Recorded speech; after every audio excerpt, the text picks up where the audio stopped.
Bayangkan sebuah dunia di mana manusia telah kehilangan arah.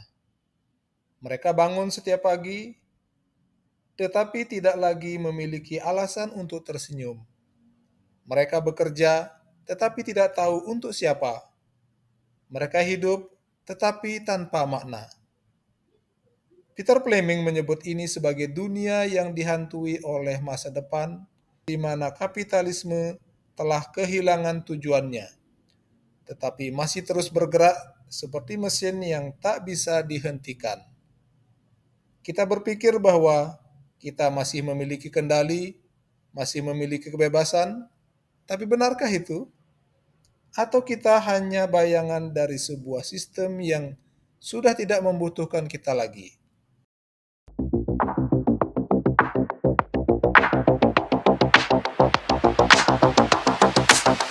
Assalamualaikum warahmatullahi wabarakatuh, Sobat Ekonomika. Hari ini saya akan meresensi sebuah buku yang berjudul Capitalism and Nothingness, sebuah perjalanan menuju ketiadaan. Buku ini ditulis oleh Peter Fleming. Dia adalah seorang akademisi dan penulis yang dikenal atas kontribusinya dalam bidang studi organisasi, manajemen, dan kritik terhadap kapitalisme modern. Saat ini ia menjabat sebagai Profesor Studi Organisasi di University of Technology, Sydney, Australia. Dia meraih gelar PhD dalam bidang manajemen dari University of Melbourne, Australia, kemudian di bidang karir akademik.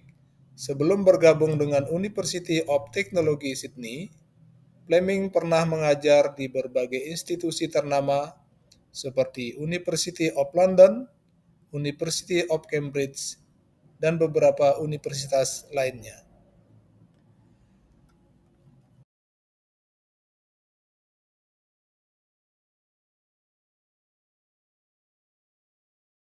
Yang menjadi alasan penting bagi Peter Fleming dalam menulis buku ini adalah karena atas kekhawatiran yang sangat mendalam terhadap perkembangan kapitalisme yang semakin kehilangan arah.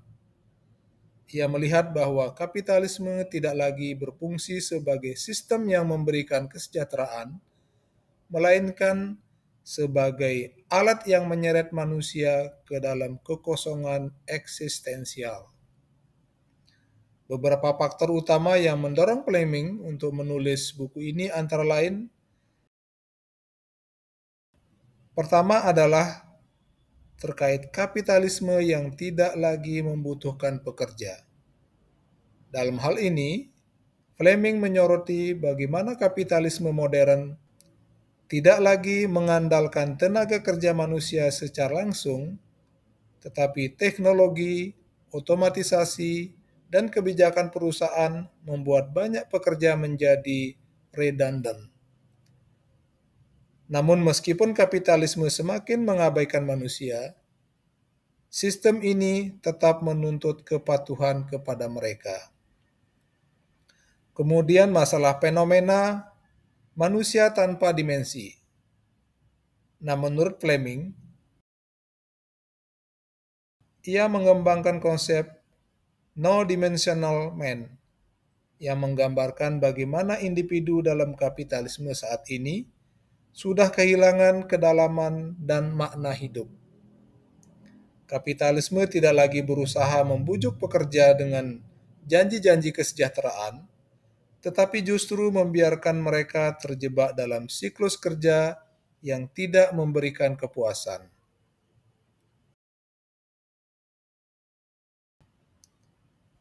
Nah, selain itu, Fleming juga melihat dampak kapitalisme terhadap kesehatan mental dan kesehatan sosial bagi para pekerja. Fleming mengacu pada kasus-kasus seperti budaya kerja ekstrem di Korea Selatan, di mana perusahaan bahkan mengadakan workshop kematian untuk memaksa karyawan menerima kenyataan bahwa mereka hanyalah roda dalam mesin kapitalisme. Hal ini menunjukkan bagaimana sistem ekonomi saat ini menciptakan tekanan mental yang luar biasa. Nah, terakhir yang menjadi alasan Fleming menulis buku ini, yaitu di mana kapitalisme sebagai sistem yang tidak peduli terhadap manusia.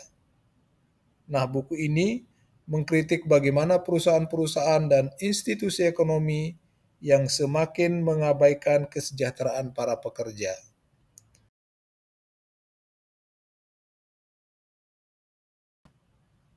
Bahkan, pelanggan dalam ekonomi digital saat ini sering dianggap sebagai entitas yang tak terlihat, yang hanya dihitung dalam angka, bukan sebagai individu dengan kebutuhan dan hak para pekerja.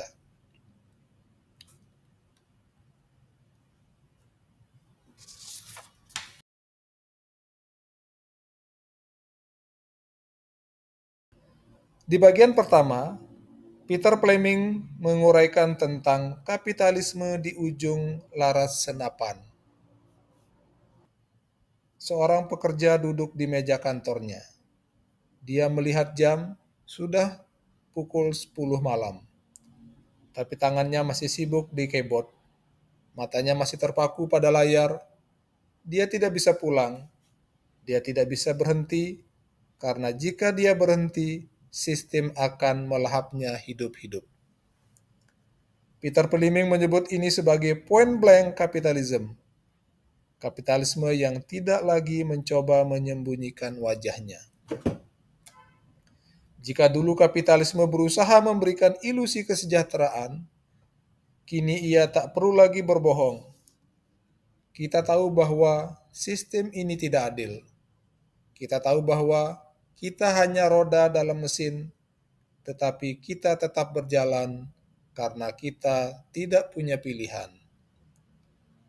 Dan di dalam dunia ini, manusia tidak lagi berpikir, kita tidak punya waktu untuk itu, karena hanya menjalankan perintah, mengikuti angka-angka dalam laporan keuangan, mengejar target yang tak akan pernah cukup. Kapitalisme tidak ingin kita berpikir, kapitalisme hanya ingin kita patuh.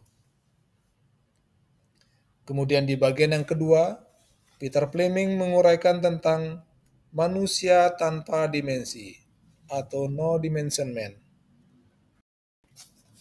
Dulu, manusia punya mimpi, mereka punya perjuangan, mereka berani melawan. Tapi hari ini, manusia telah menjadi no-dimensional man, manusia yang tanpa dimensi. Mereka bekerja, makan, tidur, lalu kembali bekerja. Tidak ada waktu untuk bertanya, tidak ada waktu untuk merasa, segalanya telah terkalkulasi, diukur, dan dikendalikan oleh algoritma. Mereka bukan lagi manusia, tapi hanya angka dalam sistem. Di dalam perusahaan besar, para eksekutif duduk di ruang rapat, berbicara tentang efisiensi dan optimasi tenaga kerja. Tapi yang mereka maksud dengan efisiensi adalah pemotongan gaji, dan yang mereka maksud dengan optimasi adalah pemecatan massal. Mereka tidak merasa bersalah. Mereka tidak merasa apapun, karena mereka juga telah menjadi bagian dari sistem yang tidak mengenal emosi. Kita semua, sedikit demi sedikit, telah kehilangan diri kita sendiri. Kemudian di bagian yang ketiga, Peter Fleming mengisahkan tentang di balik ilusi kebebasan atau Beyond the Leisure Principle. Kamu bebas bekerja kapan saja, dari mana saja. Itulah yang mereka katakan. Tapi kenyataannya, kebebasan ini hanyalah ilusi. Seseorang bekerja dari rumah dengan laptop yang di pangkuannya. Dia berpikir bahwa dia memiliki kendali atas waktunya. Tapi notifikasi terus berbunyi. Email masuk tanpa henti. Atasan menuntut lebih banyak pekerjaan, lebih cepat, dan lebih murah. Dulu ada batas antara kerja dan hidup, tapi kini batas itu telah hilang. Kapitalisme telah meresap ke dalam rumah kita, ke dalam waktu istirahat kita, bahkan ke dalam tidur kita. Kita bukan lagi pekerja, kita adalah bayangan yang selalu tersedia, selalu siap bekerja, bahkan di saat kita seharusnya beristirahat. Dan perlahan kita kehilangan kebebasan yang dulu kita pikir kita miliki.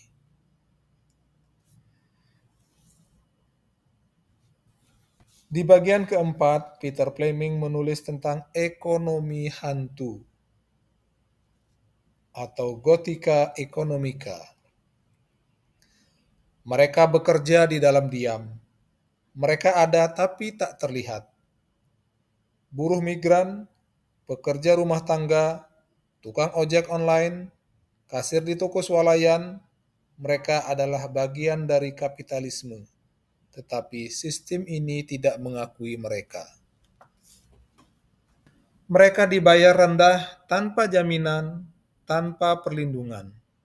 Jika mereka jatuh sakit, mereka dibiarkan begitu saja. Jika mereka mengeluh, mereka bisa dipecat kapan saja. Kapitalisme membutuhkan mereka, tapi kapitalisme tidak peduli pada mereka. Mereka adalah hantu dalam sistem ekonomi ini. Mereka bekerja, tetapi tidak dianggap sebagai pekerja. Mereka hidup, tetapi tidak diakui sebagai bagian dari masyarakat. Dan kita semua tanpa sadar telah menjadi bagian dari ekonomi hantu ini. Dengan demikian, di akhir perjalanan ini, kita bertanya, apakah masih ada harapan? Peter Fleming tidak menawarkan jawaban yang mudah, tetapi dia mengatakan satu hal yang pasti. Jika kita tidak mulai mempertanyakan, jika kita tidak mulai melawan, kapan kita akan terus tenggelam dalam kekosongan ini? Dunia ini telah menjadi tempat di mana kerja bukan lagi tentang pencapaian, tetapi tentang bertahan hidup, di mana manusia bukan lagi individu, tetapi hanya bagian dari sistem.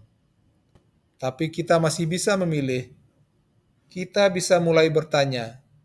Kita bisa mulai sadar bahwa ada sesuatu yang salah. Kita bisa mulai mencari cara untuk keluar dari siklus ini. Kapitalisme mungkin ingin kita merasa tidak berdaya, tetapi sesungguhnya kita masih punya kekuatan.